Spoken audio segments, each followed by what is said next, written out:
안녕하세요. 오늘은 Language and Literacy Education 파트 중에서 제 전공 분야인 Bilingualism and Multilingualism에 대해서 한번 얘기해보고 싶어서 이제 카메라를 켰어요.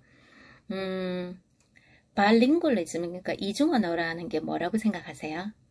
이중언어자는 어떻게 정의하실 수 있나요? 여기서는 제가 이전에 Korean Family Worker로 일했고, 그 다음에 또 이제, Supported Playgroup 리더로 일을 했을 때, 이렇게 조그만 이렇게 번역 책자가 있었는데, 제가 그때까지는, 맞다, 그냥 이렇게 생각했는데, 제가 막상 이걸 전공하고 나서 보니까 조금, 다르게 언어 표현에 대해 할 내용들이 많더라고요. 이중언어 사용자의 정의는 해서 한국어본으로 된 거 보면, 이중언어 사용자는 두 가지 언어를 상당히 능통하게 구사할 수 있는 사람으로 정의되고, 이중언어 사용에도 다양한 수준이 있다, 이렇게, 두리뭉실하게 되어 있는데요. 사실은 두 가지 언어가 똑같은 그런, 레벨로, 되기가 힘들어요. 그건 거의 없어요.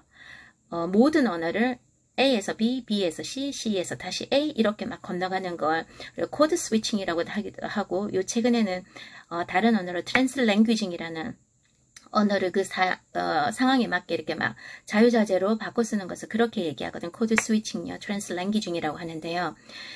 그게 그 두 개가 됐든 세 개가 됐든 언어의 그 레벨이 절대로 똑같을 수가 없어요. 사람인지라 그 중에서 어떤 걸 더 잘하는 게 있고 더 능통하게 하는 게 있고, 어떤 거는 조금 거기에 비해서 레벨이 떨어지는 건데, 그 레벨도 말하기냐 듣기냐 아니면 라이팅이냐 아니면 읽기냐, 이런 부분, 이걸 보통 우리가 매크로 레벨이라 그러잖아요.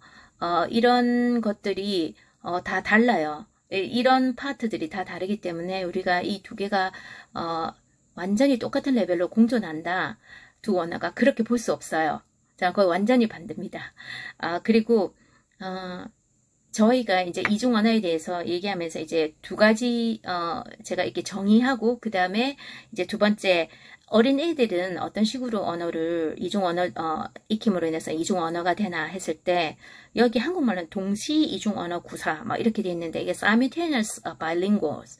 어린이가 두 가지 언어를 동시에 배울 때, 사실은 이게 3살 전을 말하는 거예요.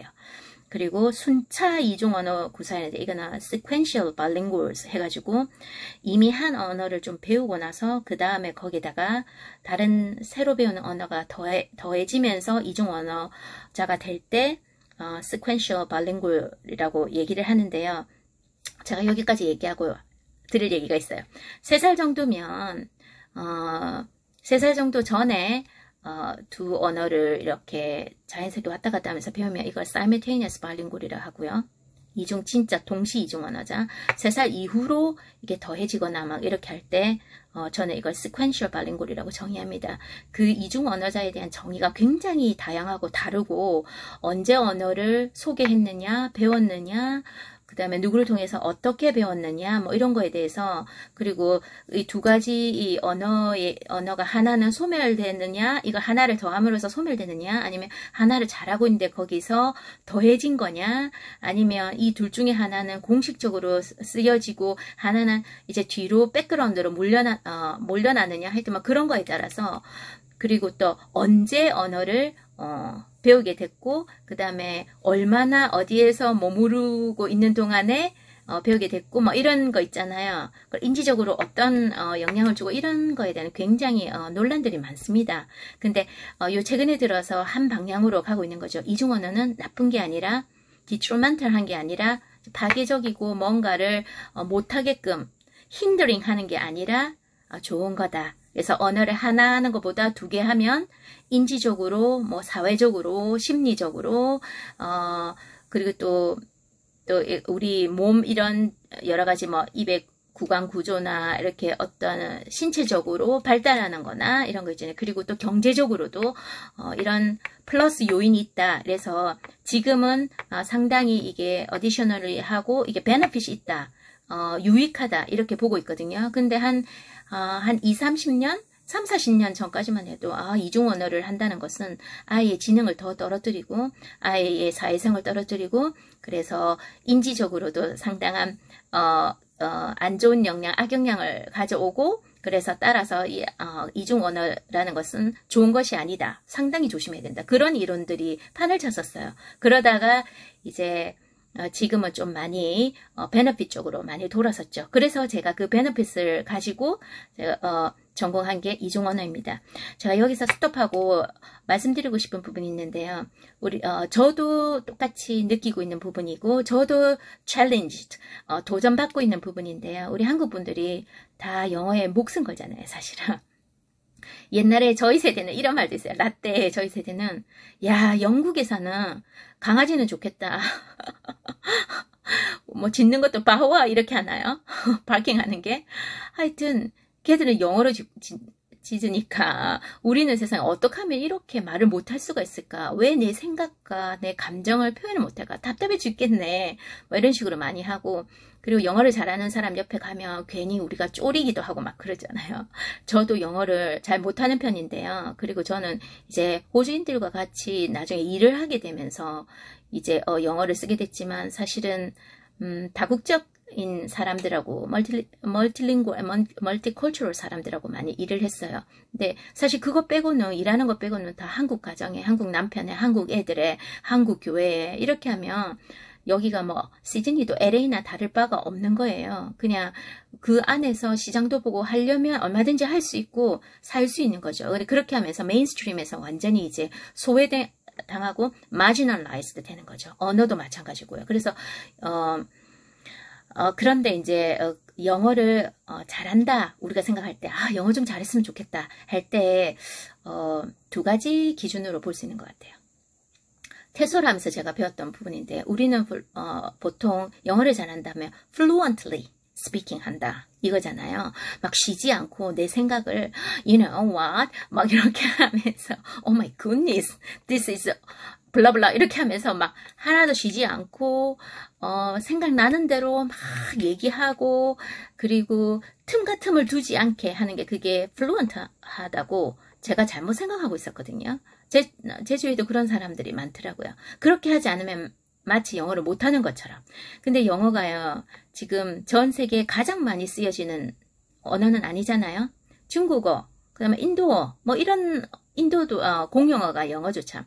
뭐 그렇게 하다 보면 영어는 세계에서 세 번째로 쓰는 인구 숫자가 높은 거거든요. 최고로 많이 쓰여지는 언어는 아니에요. 세 번째쯤으로 되는 걸로 알고 있어요. 그렇다면 우리가 무슨 영어를 그렇고 지금 글로벌라이즈드 되기도 했죠. 제가 글로벌라이즈드 word라는 단어를 안 좋아해요. 저는 글로벌보다는 글로컬이라니까 더 좋은 것 같아요. 글로벌라이즈드 된 부분도 있지만 사실 로컬라이즈드 된 부분, 우리 집 안에, 우리 지역 안에, 우리나라 안에, 우리 도시 안에 부흥과 그 다음에 거기서의 행복과 거기에 풍요와 부요함 그리고 또 거기 소외계층 이런 걸 돌아보는 것이 저는 지금 시간이 지날수록 더 필요하다는 생각이 듭니다. 너무 글로벌해서 바깥만 자꾸 쳐다보는데 사실 나라 안에 해결해야 할 문제들이 산적해 있는데 너무 바깥만 생각하고 글로벌 하는 사람들은 조금 제가 가까이 하고 싶지 않거든요. 그래서 양쪽에 날개를 다 달아서 양쪽을 다 보고 밸런스를 맞춰야 된다는 생각이 듭니다.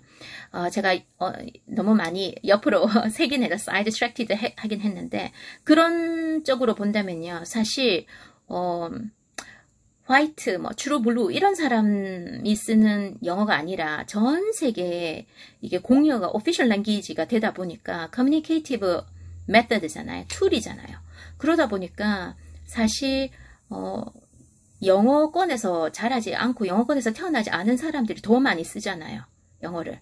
그러다 보니까 어떻게 써요?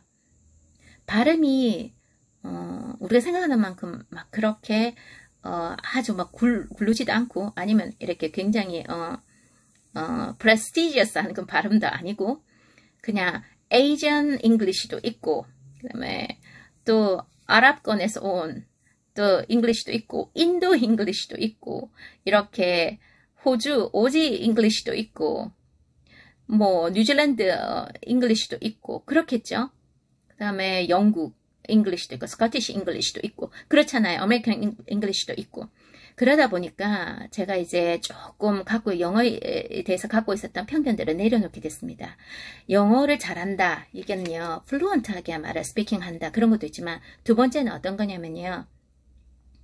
accurate하게 사용한다. 그러니까 문법적으로나 서로 이제 comprehensible 알아들을 수 있고 이해할 수 있고 그런 범위 안에서 그렇게 정확하게 표현해 주는 것도 참 중요한 것 같습니다. 그래서 이 두 가지가 밸런스를 이루어야 되는데 이 두 가지를 다 그냥 욕심을 내서 다 얻을 수도 없고요.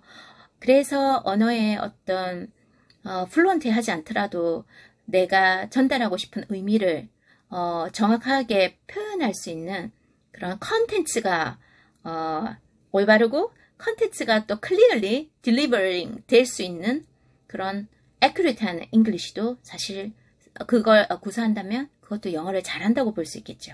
그래서 꼭 말로 막 쉬지 않고 말을 한다고 해서 그게 정말 잘하는 영어인가?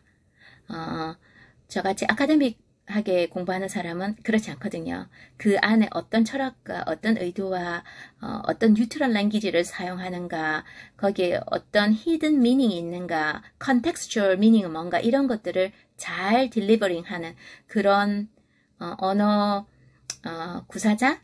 그런 사람들이 영어를 잘하는 사람이라고 저 생각합니다. 그러니까 fluency 말고도 accuracy한 부분이 있고요. 그리고 전 세계에 사용하는 그 언어 사용자들의 원래 갖고 있던 intonation과 톤과 그 나라의 모국어가 녹아 있는 것도 그것도 power of English.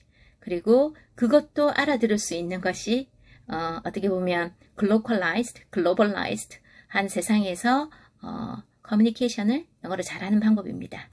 이 영어가 빠지지 않는 부분이 이중 언어인데요. 그 다음에 아이들의 이중 언어에 대해서는 또 다음 시간에 계속해서 풀어나갈게요. 좋은 하루 되십시오. 바이.